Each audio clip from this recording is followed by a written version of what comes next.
what we currently have is threats or coercion being used to obtain information on the long-form census.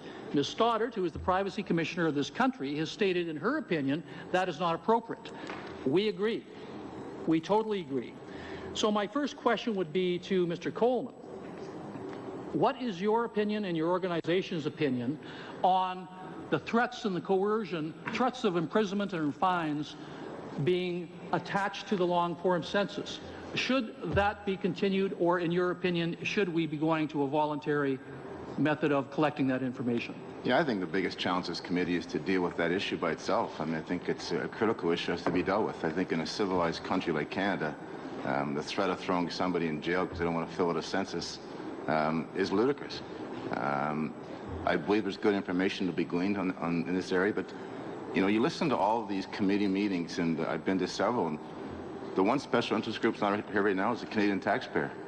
That's afraid of big government, doesn't like big government, understands the duty to make sure information is there and can be valued and used in a proper way. But to think somebody's going to be thrown in jail, and there are horror stories. That Greg Weston testified today, people being intimidated, called at home. You must deal with this in your committee and stop that from going forward. I don't believe you get accurate information when you threaten somebody like that either. That's my personal belief. I think there's got to be a balance between the privacy issue, the fact we are a civilized country, not a banana republic that can use a threat of gun to put pen to paper, if you will. I think that process is a really important issue for this committee to deal with. And I honestly believe some of these people today, too, there are all kinds of voluntary surveys done around this country for consumer products, wherever you will. They get very accurate information, voluntary surveys and polls and questions. There's dozens of cases. Banks use it, consumer products use it. So I think you can get good information from a voluntary situation. I think there's a better explanation required to the Canadian taxpayers of what's going on here too, as well. I appreciate that, Mr. Coleman. Mr. Chair, I know my colleague, Mr. Bernier, has, I think, one short question he wishes to ask before we conclude, so I'll cede my time to Mr. Bernier.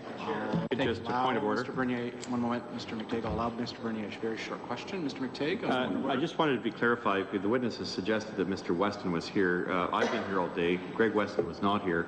And that's about as accurate as suggesting that the Prime Minister was a former chair in your position. Thank you, Mr. McTague, for that information. It's not a point of order, but we'll take it under advisement. Mr. Bernier, a short question. Oui, merci. Je vais prendre le résultat de mon collègue. Thank you. I'll take the rest of my colleagues' time today, throughout the day, throughout the hearings, when we have asked questions of those who were not in agreement with the government's position, when we asked them if people should be threatened with jail time for not giving information. When we asked these specific questions, they said we should abolish the threat of going to jail. So perhaps we should also do away with the financial punishment, the fines.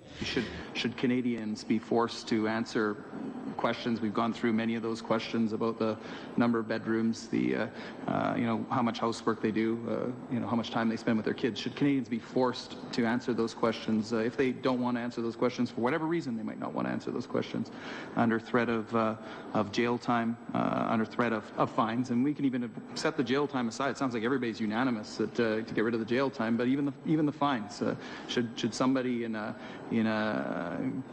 poor financial situation, someone in a lower income household, which it's been articulated by Mr. Garneau, for example, as more likely to not want to answer the questions for whatever reason, should somebody in a low income financial situation be faced with a $500 fine for not wanting to answer how much time they spend with their kids? Maybe just comment on that again, and maybe what the alternatives are to this coercion, this forced answering of these questions. Look, I think everybody believes that the government should deliver services efficiently, so I think you have an obligation to find the information the best way you can at the cheapest cost to taxpayers and make sure you can deal with a lot of the concerns that were raised here. But I just honestly don't believe in a society like Canada, by forcing people to answer questions. And I'm sorry about the reference to Greg Weston, but I read a column in his talking about that. But people that do get intimidated, that get called, get threatened with jail, a lot of people are afraid of big government, and their bureaucracy goes with it. I said it earlier.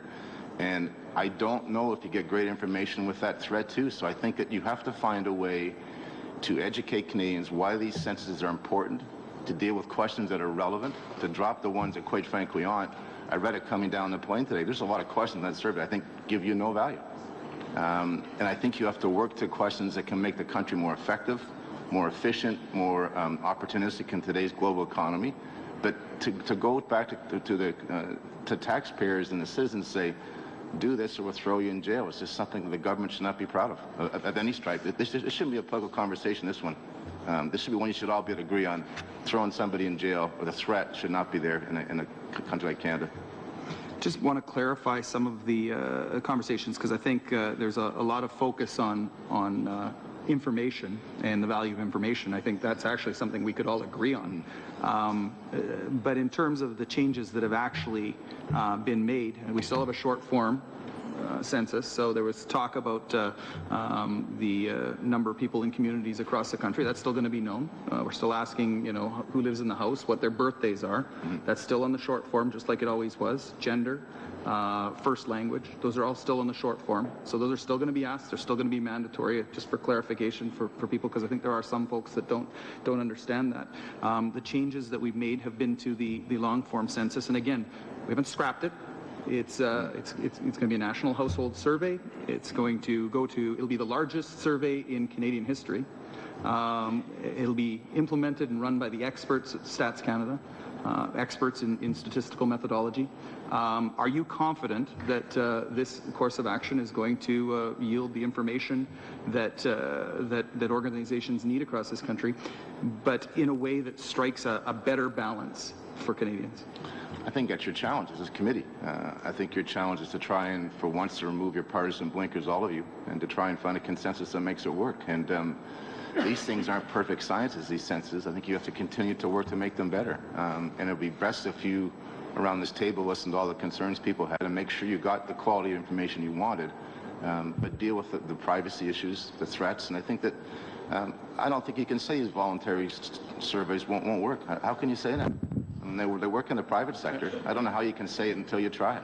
Okay, thank you, Mr. Coleman. Thank you, Mr. Lake. Can I just wanted to, there was a question that Mr. Anderson had asked the Privacy Commissioner, and he'd referred to a number, 342 inquiries. I do have documentation here from the annual reports to Parliament from 2000, 2001 and 2001-2002, where those numbers come from. If you would give that to the clerk, she will have it translated and distributed to members of the committee. Our last round will go to Mr. McTague. Mr. Coleman, I don't know what article you're referring to or column by Mr. Weston. I hate to keep raising his name since he couldn't be here, wasn't able to be here. But I know that he no longer writes for The Sun, and therefore you must be referring to an earlier article. Is that correct? An earlier column before last week? Yeah.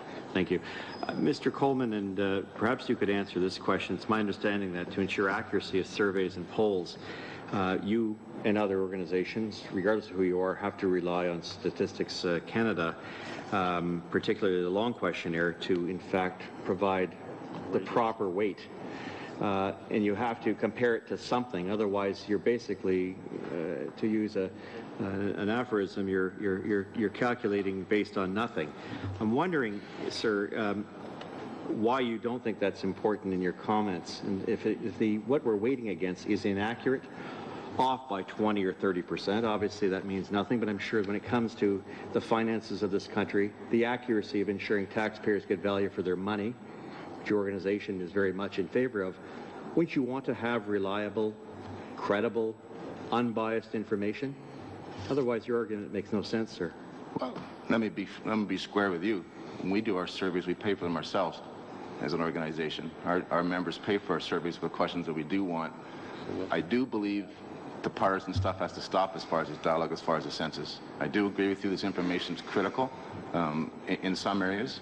I do not agree at all forcing people to do this. I do believe you have to have information to run the country properly. I'm with you there. Yeah. I think you have to strike the balance between privacy and everything else before you get the final decision, and try and take the political blinders off for all of you and come to a proper decision that all taxpayers in this country